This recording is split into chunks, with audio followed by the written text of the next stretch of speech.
A shepherd had a faithful dog called Sultan, who was grown very old and had lost all his teeth. And one day, when the shepherd and his wife were standing together before the house, the shepherd said, "I will shoot old Sultan tomorrow morning, for he is of no use now." But his wife said, "Pray, let the poor faithful creature live. He has served us well a great many years, and we ought to give him a livelihood for the rest of his days." "But what can we do with him?" said the serpent. "He has not a tooth in his head, and the thieves don't care for him at all. To be sure, he has served us, but then he did it to earn his livelihood. Tomorrow shall be his last day, depend upon it." Poor Sultan, who was lying close by them, heard all that the serpent and his wife said to one another, and was very much frightened to think tomorrow would be his last day. So in the evening, he went to his good friends the wolf, who lived in the wood, and told him all his sorrows, and how his master meant to kill him in the morning. "Make yourself easy," said the wolf. "I will give you some good advice. Your master, you know, goes out every morning very early with his wife into the field, and they take their little child with them, and lay it down behind the hedge in the shade while they are at work. Now, do you lie down close by the child and pretend to be watching it, and I will come out of the wood and run away with it. You must run after me as fast as you can, and I will let it drop.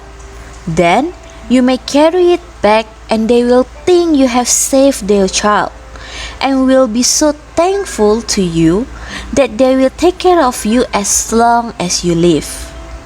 The dog liked this plan very well, and accordingly, so it was managed. The wolf ran with the child a little way. The serpent and his wife screamed out, but Sultan soon overtook him and carried the poor little thing back to his master and mistress. Then the serpent patted him on the head and said, "Old Sultan has saved our child from the wolf, and therefore he shall live and be well taken care of, and have plenty to eat. Wife, go home and give him a good dinner, and let him have my old cushion to sleep on as long as he lives." So, from this time forward, Sultan had all that he could wish for. Soon afterwards, the wolf came and wished him joy and said, "Now, my good fellow, you must tell no tales, but turn your head the other way when I want to taste one of the old serpent's fine fat sheep." "No," said the Sultan, "I will be true to my master." However, the wolf thought he was in joke, and came one night to get a dainty morsel. But Sultan had told his master what the wolf meant to do, so he laid wait for him behind the barn door. And when the wolf was busy looking out for a good fat sheep, he had a stout castle laid about his back that combed his lock for him finely. Then the wolf was very angry and called Sultan an old rogue, and swore he would have his revenge. So the next morning, the wolf sent the boar to challenge Sultan to come into the wood to fight the matter. Now, Sultan had nobody he could ask to be his second but the serpent's old three-legged cat. So he took her with him.